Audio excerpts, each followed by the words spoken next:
بالله من الشيطان الرجيم بسم الله الرحمن الرحيم قال النبي رسول الله صلى الله عليه وسلم মিফতাহুল জান্নাতিস সলা, নামাজ বেহেশতের চাবি। রাসূল করিম সাল্লাল্লাহু আলাইহি ওয়াসাল্লাম ইরশাদ করেন, নামাজ ব্যতীত জান্নাতে যাওয়া যাবে না। তার কারণ নামাজ বেহেশতের চাবি। তো বিষয় হচ্ছে, মনে করেন যে একটা এক্সাম্পল, যে আপনি বিদেশে কোনো একটা হোটেলে উঠছেন রুম বুক করে, তো আপনি রুম পাইছেন 70-80 তলায়, 70 তলা বা 80 তলায়। তো সেখানে একটা নিয়ম আছে যে আপনি ওখানে রাত 12টার পরে লিফট বন্ধ হয়ে যায়। তা আপনি ঘুরতে বের হয়েছেন, কোনো কারণে আপনার আসতে দেরি হওয়ার কারণে লিফটটা বন্ধ হয়ে গেছে।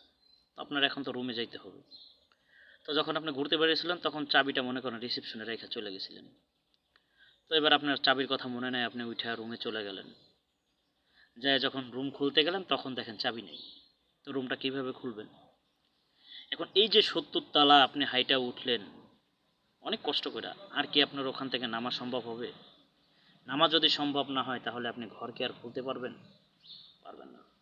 তো হায়াতের ব্যাপারে এরকম বলা হয়েছে যে হায়াতের এই যে জিন্দেগিটা, এই জিন্দেগিটা 70 বছর 80 বছর যখন কেটে যাবে, তারপরে আর দুনিয়াতে কিন্তু আসা যাবে না। তা দুনিয়াতেই যদি আপনি জান্নাতের চাবি রেখে চলে যান, তাহলে ভাই আল্লাহ যদি আপনারে জান্নাত দেয়ও, কিভাবে ঢুকবেন? আমিও বা কীভাবে ঢুকবো? এজন্য অবশ্যই আপনার আমার চিন্তা ভাবনা পরিবর্তন করতে হবে। আপনাকে আমাকে অবশ্যই নামাজের জন্য নিজেকে তৈরি করতে হবে। নামাজের পাশাপাশি পারিবারিক যে বিষয়বস্তু আছে সেগুলো খেয়াল করতে হবে। সামাজিক যে বিষয়বস্তু আছে, যে দিক নির্দেশনা আছে, এদিকেও খেয়াল করতে হবে। তো বিষয় হচ্ছে ভাই, কথা একটাই, সেটা হচ্ছে দুনিয়াতে আল্লাহ পাঠাইছেন আপনাকে আমাকে পরীক্ষা দেওয়ার জন্য। পরীক্ষায় আমরা সবাই উত্তীর্ণ হব। আল্লাহ যেন আমাদেরকে দয়া কইরা, মায়া কইরা সঠিক দিনের বুঝ দান করে। আমিন। সবাই ভালো থাকবেন। আসসালামু আলাইকুম রাহমাতুল্লাহি ওয়া বারাকাতুহু।